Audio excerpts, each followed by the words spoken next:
बंदर और लकड़ी का खूंटा। दोस्तों, ऐसी ही कहानियाँ देखने के लिए आप इस चैनल को सब्सक्राइब जरूर करें। एक समय शहर से कुछ दूरी पर एक मंदिर का निर्माण किया जा रहा था। मंदिर में लकड़ी का काम बहुत था, इसलिए लकड़ी चीरने वाले बहुत से मजदूर काम पर लगे हुए थे। यहाँ वहाँ लकड़ी के लट्ठे पड़े हुए थे और लट्ठे वैसे तीर चीरने का काम चल रहा था। सारे मजदूरों को दोपहर का भोजन करने के लिए शहर जाना पड़ता था, इसलिए दोपहर के समय 1 घंटे तक वहाँ कोई नहीं होता था। एक दिन खाने का समय हुआ तो सारे मजदूर काम छोड़कर चल दिए। एक लट्ठा वहां पर आधा चीरा रह गया था। आधे चीरे लट्ठे में मजदूर लकड़ी का किल्ला फंसाकर चले गए थे। ऐसा करने से दोबारा आरी घुसाने में आसानी रहती है। अब वहां पर क्या होता है कि एक बंदरों का एक दल उछलता कूदता आ जाता है। उनमें भी एक शरारती बंदर था जो बिना मतलब चीजों से छेड़छाड़ करता रहता था। पंगे लेना तो उसकी आदत थी। बंदरों के सरदार ने सबको वहां पड़ी चीजों से छेड़छाड़ न करने का आदेश दिया।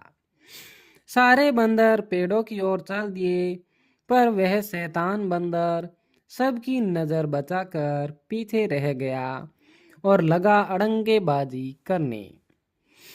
उसकी नजर अधचीरे लट्ठे पर पड़ी। बस वह उसी पर पिल पड़ा और बीच में अड़े गए किले को देखने लगा। फिर उसने पास पड़ी आरी को देखा। उसे उठाकर लकड़ी पर रगड़ने लगा।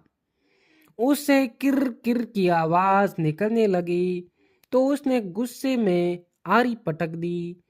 उन बंदरों की भाषा में जो किर किर की आवाज होती है उसका अर्थ होता है निखट। वह दोबारा लट्ठे के बीच फंसे किले को देखने लगा। अब उस शैतान बंदर के दिमाग में कौतूहल होने लगा कि इस किले को लट्ठे के बीच में से निकाल दिया जाए तो क्या होगा। अब वह किले को पकड़कर उसे बाहर निकालने के लिए जोर आजमाइश करने लगा। लट्ठे के बीच फंसाया गया किला तो दो पाटों के बीच बहुत मजबूती से जकड़ा गया होता है, क्योंकि लकड़े के दो पार्ट बहुत मजबूत स्प्रिंग वाले क्लिप की तरह उसे दबाए रहते हैं। बंदर खूब जोर लगाकर उसे हिलाने की कोशिश करने लगा। किल्ला जोर लगाने पर हिलने व खिसकने लगा तो बंदर अपनी शक्ति पर खुश हो गया। वह और जोर से खों खों करता किला सरकाने लगा। इस धींगा मुश्ती के बीच बंदर की पूंछ दो पाटों के बीच आ गई थी, जिसका उस शैतान बंदर को पता ही नहीं लगा।